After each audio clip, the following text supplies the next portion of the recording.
It's been a while since a new video came out, so let's jump right into it. This time it's Thief Simulator VR. After you have set up on how you want to play, which I already have done, it's time for the first mission and most difficult mission yet, picking up the crowbar. It just doesn't work. Well, our real mission is to break into that house. Let's do that. You can either press B or do squats all the time to crouch when sneaking. Well, I use the button. By pressing the trigger button, you can turn the flashlight on or off, but I never used it. To store items, you can either take out your bag and put the item in a slot, or you can hold your item and move your hand over your left or right shoulder. You will then feel a rumbling. I recommend that you activate the rumbling. When you feel the rumbling, you can let go and the item is in your bag. There are different ways to open a window. One is pure force, the other one is by using tools, which I will show you later.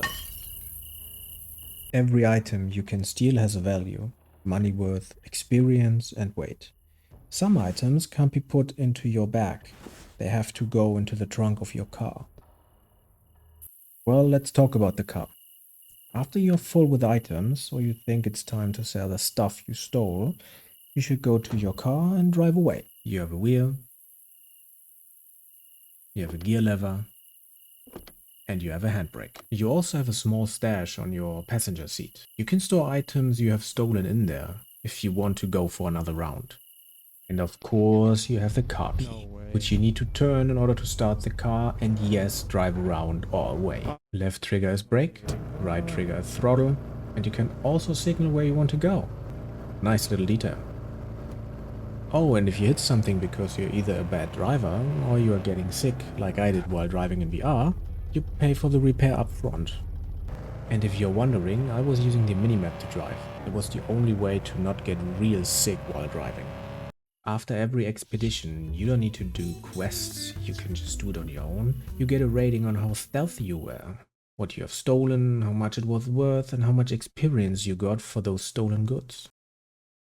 After your expedition, you come back to your hideout, where you can sleep, store items, get new tools, sell specific items that are expensive, get new jobs, and house ripoff. We will also talk about that later. And do other things. You can sell your stuff at the pawn shop. Welcome back.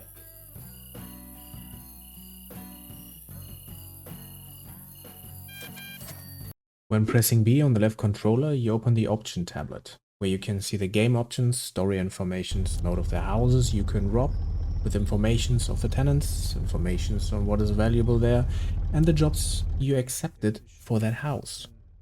Back in your car, you choose the neighborhood you want to visit, and when you drive to that neighborhood and to the house you want to rob, be careful, because if you are staying in a weird spot, the NPCs that are roaming the street will see that. For bigger items that do not fit in your bag, you need to grab them with both hands and put them in your trunk. After every level, you get skill points and can spend them on your skill tree, and I have to say, there are some cool skills in there. So, we have our first skill. Let's get the DIY simple lockpick. Now things get interesting. Remember when I said when your car is parked weird? Here you see that the NPCs saw my car staying in a strange place. That could make them call the cops, which they did. Every tenant in every building has a daily routine. To know about these routines, you can either buy informations from the PC or spy on the tenants to find out more about them. But you can't just look at them.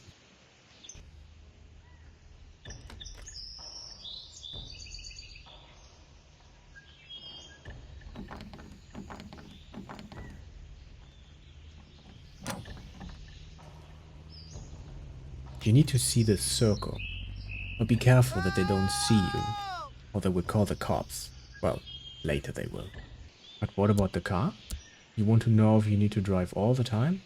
No, you can change it. Open the menu, click on gameplay, and there it is. You use teleport instead of driving a car.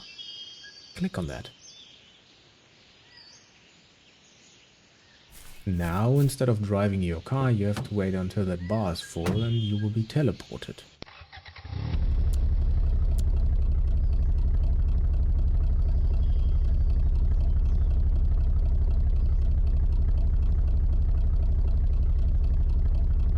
When you do something and the cops are being called, you have some time to hide or run away. I recommend run away if you are outside and hide if you are inside. But when the police catches you with a taser, you will then restart at the last checkpoint, which is always your car and everything is reset. It's always a good idea to use your watch on your left hand.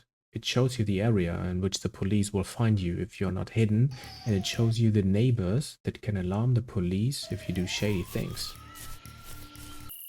Okay, let's get to the very interesting parts, shall we? Different ways of breaking into the buildings. Sure, you saw the first one, but here it is again.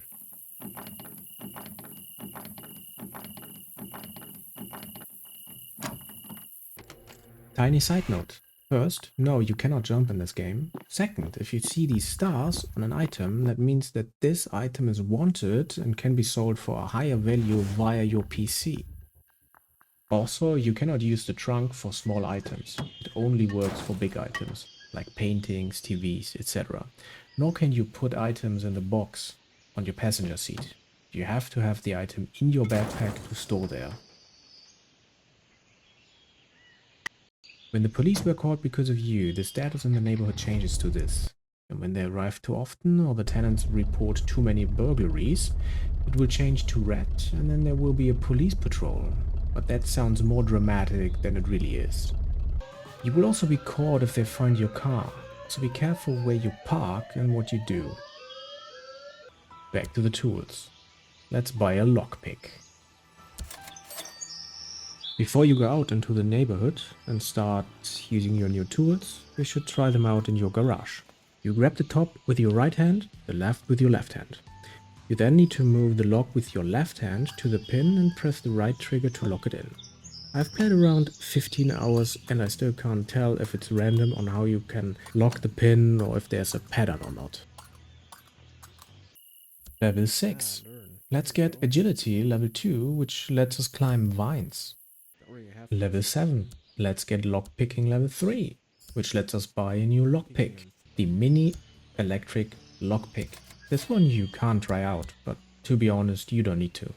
It works like this. You go to a lockpick level 3 door, grab the door handle and then hold on to the lockpick. It's gonna do the rest. Oh, and the noise you hear? Well, that's not a problem, only you hear it. Level 9. Appraisal level 2. Now we can disassemble jewelry. Level 11. Lockpicking level 4. Now we can open safes and use a glass knife. Let's also get some jewelry tools and the glass knife. Time to use the newly bought glass knife. It works like this. You move to a window that is a lockpicking 4 and glass knife window. You then grab at the window and grab the circle glass cutter and make a circle 3 times. But be careful, there are houses that have a glass cutting sensor. If you have broken into a house and the tenants have called the police on you, it's the best idea to hide inside of the house because the police never looks under the bed or in the wardrobes. One very important notice. When you are going in or out of a house through a window, make sure you put both hands on one window side. It won't work otherwise. Took me a moment to realize that. Later in the game you get a new neighborhood, but don't even try to do anything there. With the equipment you have right now, you will be seen and you will be caught. They have cameras, guards and electric doors. Level 14, new skill. Electronics level 1. Now we can use hacking tools and disable power switches. Let me explain. In a garage you have this table with the laptop on it, which is called Device Workshop. We have the skill. Now let's get the tool for it. If you press the light switch, you turn on the light, but you can't turn it off again. Maybe it's a bug, I'm not sure. But there are much more things that should actually be fixed. Level 15. Oh, what is that? Car theft level 1. Remove car parts. Steal cars without alarm. I'm gonna take that. So we have jewelry. Now we have to break it down. This is how you do it. Take the jewelry out of the bag, put it on the table and use the pliers in front of you. Now you have to move your hand with which you hold the pliers to the piece of the jewelry. Then squeeze your hand, don't press the trigger, and pull it upwards.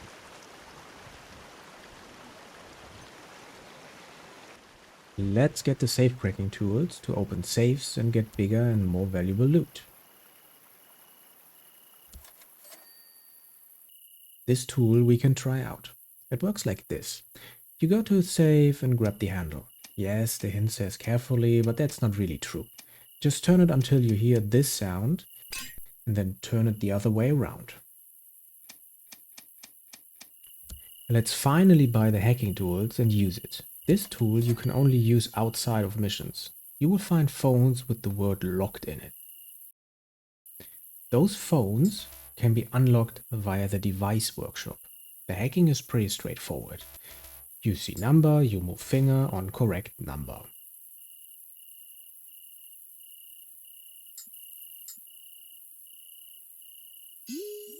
Alright, let's get the car lockpick gun. We will see what that does later. Level 17, appraise level 3. Now we can use binoculars to spy on the tenants. We have the car lockpick gun. Let's use it. It's also straightforward to use. You go to the car that does not have an alarm in it, grab on the door handle and then grab on your tool and hold down the trigger.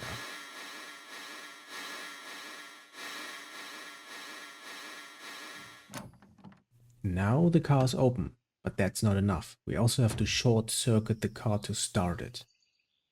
The explanation is pretty easy, but doing it is kinda hard. Oh, wow. Grab under the wheel, then put the correct wire in the right slots. Easy, huh? No, it's difficult because first the box with the wires is gone too fast and the whole thing feels weird and clumsy. It's a great idea, but not a good experience.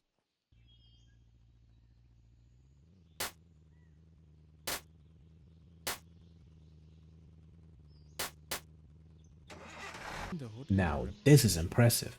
Here you have to take out all the parts you can, and there are a lot of parts, and it's all very well designed.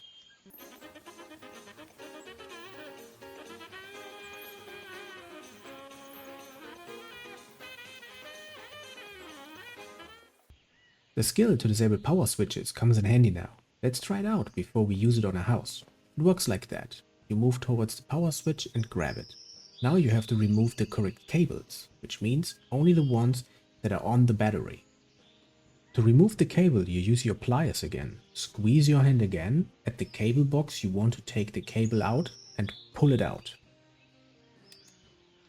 Okay, time to tell you more about the things that definitely need a fix. Like this, for example. I mean, come on. You put so much effort into the tools and stuff, and then you have this or this. There are more placement issues at the first neighborhood near the outskirt area. Anyway, let's talk about house ripoff. Later in the game you get a hideout. To buy that house, you go towards the shield and grab it. If you have the money, you bought it. Congratulations. In order to decorate your house, you need to buy stuff from the house ripoff tab. So, let's buy something. This table here. Where is it? Wait, maybe... Yes, it's outside. You need to grab it, drag it in, and place it where you want it to be. But that's not so easy either.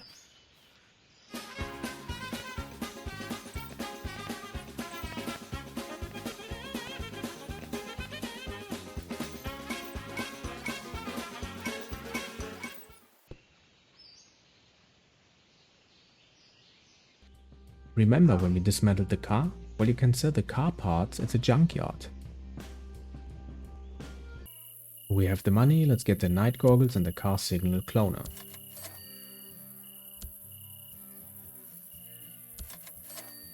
The signal cloner shows you where the car key is. Level 27, electronics level 3. Now we can use a laptop to hack terminals remotely. Well, let's also buy the laptop. So, we have the laptop. We should try it out. Let's take the laptop out of the bag and check it. The question mark you see has to be in the green circle in order for us to use the laptop. When it's inside the circle, press the trigger and wait. When the numbers come up, don't touch the screen.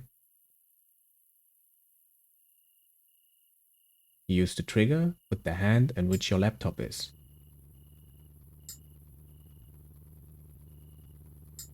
There's also no sound indicator that you finished the process. And the laptop made my game crash. With agility level 4, which we already have by now, we can climb gutters, which gives us way more flexibility to break into houses. Oh, and later the tenants do not call the police anymore. They are armed and shoot you. So be very careful. Well, that's it for this video.